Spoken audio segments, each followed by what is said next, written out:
Buen día, muchas gracias por la presentación. El día de hoy pues vamos a desarrollar el tema, el enfoque del paciente con exacerbación de POC. Me planteo un objetivo el día de hoy, es dar a conocer cuáles son las principales características o cómo se debe enfocar principalmente al paciente que llega con exacerbación de POC. Y además de eso, si nosotros hacemos un buen enfoque, pues podemos determinar cuál sería el mejor manejo para el paciente y hacia dónde debe ir dirigido. Es decir, si el paciente necesita manejo ambulatorio, si el paciente necesita hospitalización general o si definitivamente es un paciente que necesita unidad de cuidados intensivos. Cuando hablamos de exacerbación de POC nos referimos principalmente al empeoramiento agudo de los síntomas respiratorios. ¿Y esto qué ocasiona? Esto ocasiona que cambie el día a día del paciente y que posterior a la exacerbación nosotros debamos hacer un cambio en cuanto al medicamento de base para evitar que el paciente nuevamente reconsulte a la urgencia y evitar riesgos de hospitalizaciones. Existen tres pilares fundamentales clínicamente cuando hablamos de exacerbación de POC. Uno es la tos. El paciente tiene mayor intensidad de tos y además tiene aumento de la frecuencia de la tos. Los cambios en el esputo, es decir, aumento del volumen del esputo y cambio en la coloración del esputo, y además disminución de la clase funcional o que el paciente exacerbe o aumente la disnea. Principalmente el EPOC tiene una alta prevalencia, ¿sí? Es decir, aproximadamente el 10% de la población mundial padece de enfermedad pulmonar obstructiva crónica. Aproximadamente 220 millones de personas en el mundo padecen de la enfermedad y por lo tanto estos pacientes tienen un alto costo, pero el alto costo se da principalmente porque exacerban mucho, consultan mucho a la urgencia y hay un alto porcentaje que se hospitaliza, es decir, aproximadamente el 50% de los pacientes. De estos pacientes que se hospitalizan, el 25% ingresa a la unidad de cuidados intensivos y aproximadamente el 20% fallecen. Hay que tener en cuenta que la principal causa de exacerbación de POC es que el paciente se sobreinfecte y el 70% de los pacientes tienen infecciones bacterianas y virales.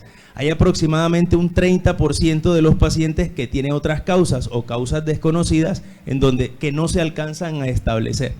Cuando hablamos principalmente de factores de riesgo, la literatura y la guía GOL establecen dos factores de riesgo muy importantes.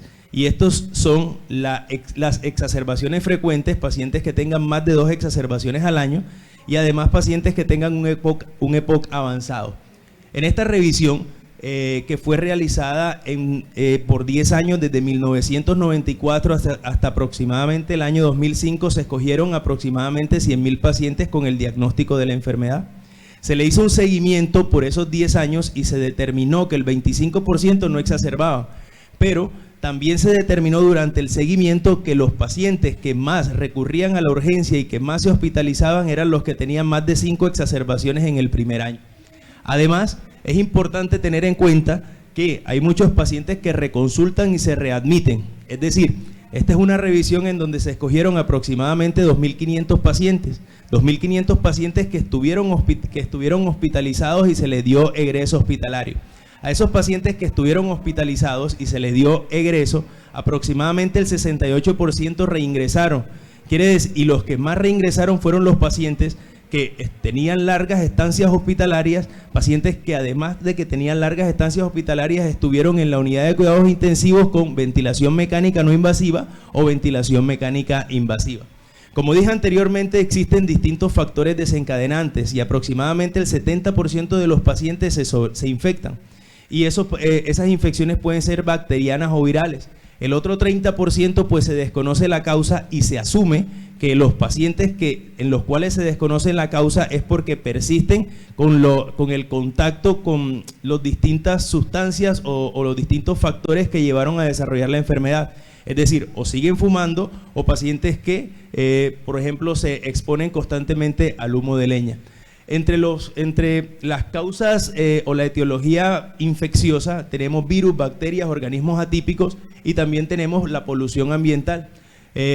Virus como la influenza, parainfluenza, coronavirus, bacterias como Haemophilus influenza, Streptococcus pneumoniae, Moraxella, Clamidia pneumoniae y Mycoplasma. Tener en cuenta que existen otros factores de riesgo. El ser mujer Pues la literatura habla o establece una hipótesis que el hecho de ser mujer, pues las mujeres tienen menores volúmenes pulmonares y además aparentemente tienen menor volumen expiratorio forzado en el primer segundo, por eso la hace más susceptible a desarrollar exacerbaciones de POC. La edad mayor de 65 años, que el paciente tenga comorbilidades, es decir, que sea hipertenso, diabético, que sea obeso, las terapias con teofilina, recuentos de eosinófilos elevados en sangre periférica, que el paciente tenga tos productiva o bronquitis crónica, hospitalizaciones anteriores o que tenga terapia con antibiótico-terapia o que tenga antibiótico-terapia en los últimos meses. Además, que tenga una mayor duración de la enfermedad. Pero en realidad lo que más te determina el riesgo son las exacerbaciones frecuentes y además que tenga un EPOC avanzado. Es decir, los pacientes que tienen bajo riesgo son aquellos pacientes que tienen GOL1 o GOL2. ¿Cómo así? Son pacientes que tienen un BEF1 mayor del 50% y no han tenido exacerbaciones o por lo menos han tenido una exacerbación al año. Mientras que los pacientes que tienen alto riesgo son aquellos pacientes que tienen un EPOC avanzado, es decir, que tienen un BEF1 menor del 50% y que además han tenido más de 2 exacerbaciones al año o han tenido más de una hospitalización al año. Es decir, si nosotros nos vamos al cuadrito o a la clasificación del EPOC, el EPOC C o el EPOC D son los pacientes que tienen más riesgo a exacerbar, porque son los pacientes que más tienen exacerbaciones durante el año, valga ahí la redundancia. Entonces, como dijimos en la primera diapositiva, existen las 3 síntomas fundamentales, que es la disnea, la tos y la producción de esputo. Pero ¿qué debemos tener en cuenta en esto? Las características de las manifestaciones clínicas, es decir, el modo de instauración de esas manifestaciones. El paciente tiene un inicio agudo o un inicio abrupto y por lo tanto, cuando nos llega el paciente nosotros tenemos que saber identificar si eso es una exacerbación de POC o también identificar si el paciente está teniendo alguna patología asociada. Hay que determinar la gravedad respiratoria y por eso el paciente puede tener disnea en reposo o puede tener disnea con los mínimos esfuerzos. Las características del esputo, se habla de aumento del volumen del esputo, cambio en la coloración del esputo y es muy importante tener en cuenta si el paciente utiliza oxígeno en casa o si el paciente ha necesitado oxígeno anteriormente. ¿Por qué? Porque indirectamente te está diciendo que ese es un paciente que tiene un EPOC avanzado y te está diciendo que es un paciente que tiene alto riesgo. Pero nosotros también debemos determinar otras manifestaciones. ¿Por qué? Determinando otras manifestaciones nosotros podemos determinar si el paciente tiene diagnósticos alternativos.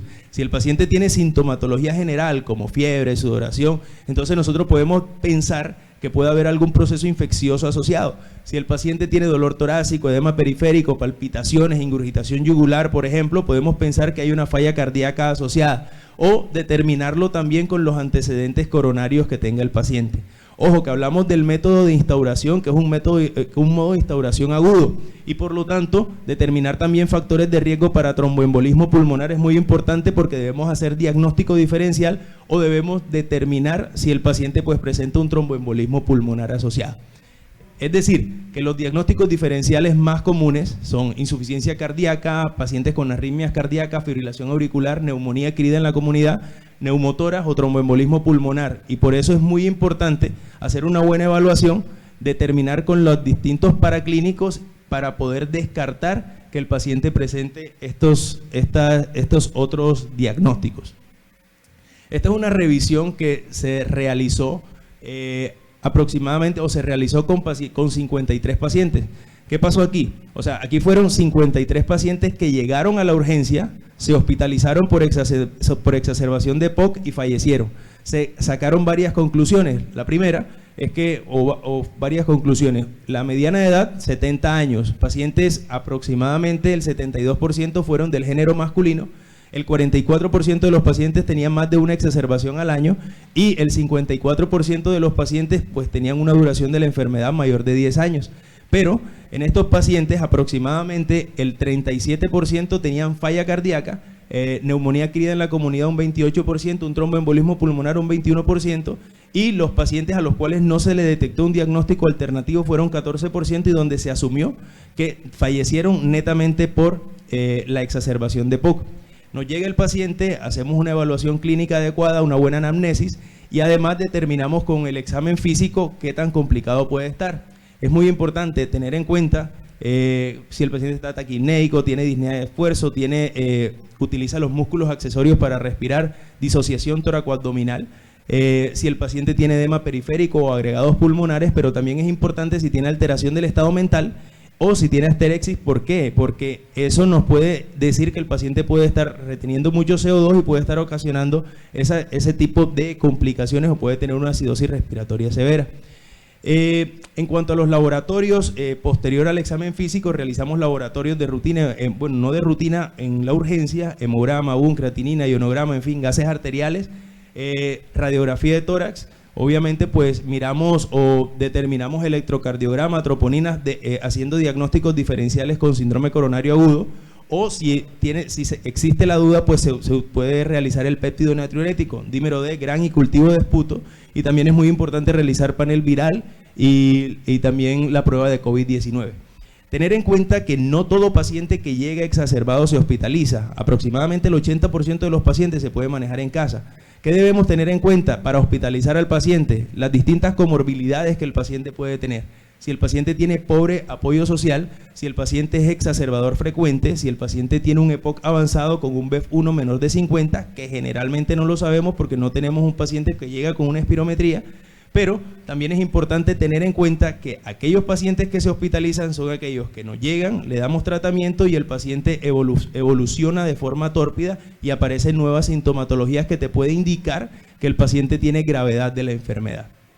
Entonces, el manejo principalmente en casa se hace con 3 pilares fundamentales, por llamarlo así, y podemos decir que no solamente en casa, que en realidad nosotros cuando nos llega un paciente con EPOC exacerbado tenemos que intensificar la terapia con broncodilatadores, y las estrategias GOLD nos recomiendan que los beta-2 agonistas y los anticolinérgicos de acción corta son la primera elección, y también la utilización de glucocorticoides aproximadamente por 5 a 14 días. Dependiendo de la gravedad del paciente y de las características clínicas, tú determinas si un paciente necesita antibiótico-terapia. En cuanto al manejo en casa, pues se utilizan los beta-2 agonistas de acción corta y también se pueden utilizar los antimuscarínicos de acción corta. Los que recomiendan más son los beta-2 agonistas de acción corta. Si utilizas los antimuscarínicos, deben ser combinados para que tenga una mayor eficacia. En cuanto a los glucocorticoides orales, pues se recomienda prednisona 40 miligramos de 5 a 14 días. Esto pues dice que mejora el BEF1 y además mejora la capacidad funcional del paciente y tiene mejor evidencia que los corticoides inhalados en los pacientes que tienen exacerbación. La terapia antimicrobiana es muy importante y se utiliza más que todo en los pacientes que tienen un EPOC moderado y un EPOC grave en caso que se vaya a hospitalizar. Y se tiene en cuenta más que todo la presencia de disnea y cambios en el esputo, principalmente cuando hay cambios en la coloración del esputo y la presencia de purulencia. No se utiliza en los pacientes que tienen un EPOC leve, entonces por lo tanto no a todo paciente le indicamos antibiótico terapia. Es muy importante nosotros clasificar la severidad de la enfermedad. ¿Y cómo clasificamos la severidad de la enfermedad? Teniendo en cuenta varios factores clínicos, factores gasométricos, que nos pueden llevar a decir qué paciente nosotros podemos manejar en hospitalización general o de pronto qué paciente podemos llevar a una unidad de cuidado intermedio o una unidad de cuidado intensivo. Entonces, cuando tenemos un paciente sin falla respiratoria, es un paciente que tiene una frecuencia respiratoria entre 20 y 30, es un paciente que no tiene alteración del estado mental, que no utiliza musculatura accesoria y que además no tiene alteraciones en los gases arteriales. Cuando tenemos pacientes que tienen falla respiratoria no letal o no amenazante para la vida, son pacientes que tienen frecuencia respiratoria mayor de 30, sí utilizan musculatura accesoria, no tienen alteración del estado de conciencia y la hipoxemia se corrige con bajo flujo de oxígeno, pero tiene una hipercapnia que se podría llamar hipercapnia permisiva.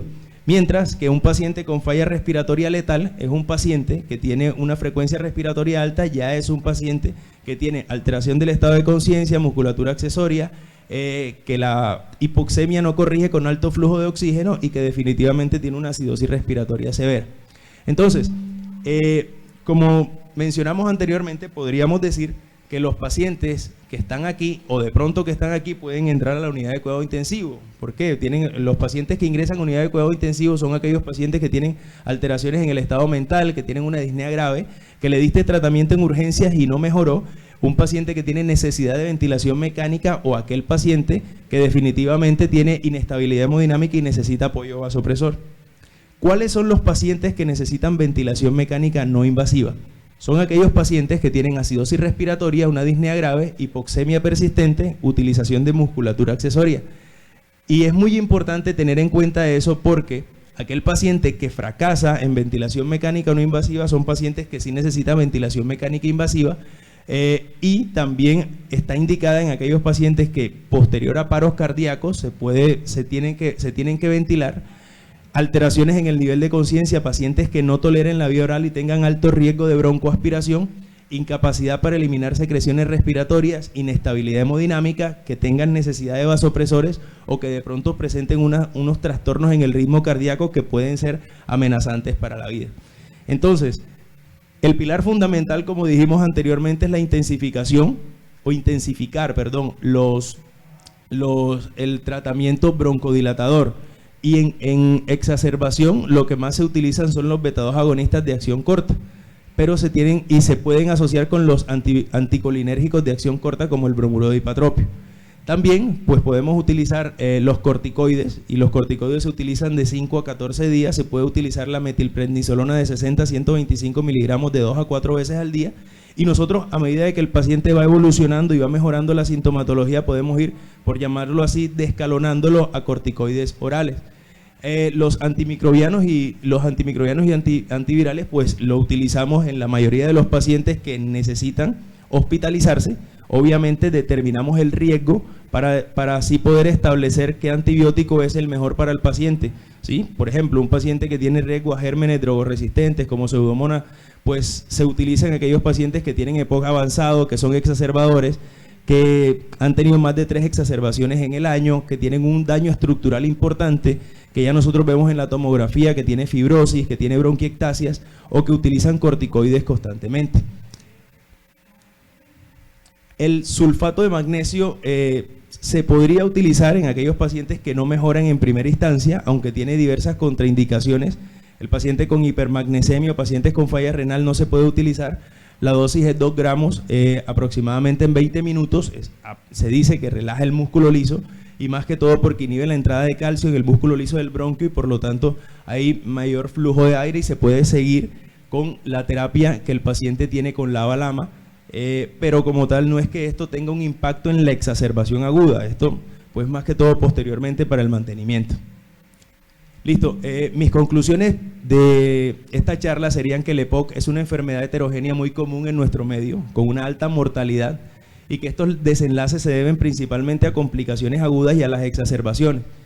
Si nosotros tratamos o enfocamos muy bien al paciente, pues podemos evitar que el paciente reingrese y podemos evitar o contribuir más a la calidad de vida del individuo. Muchas gracias.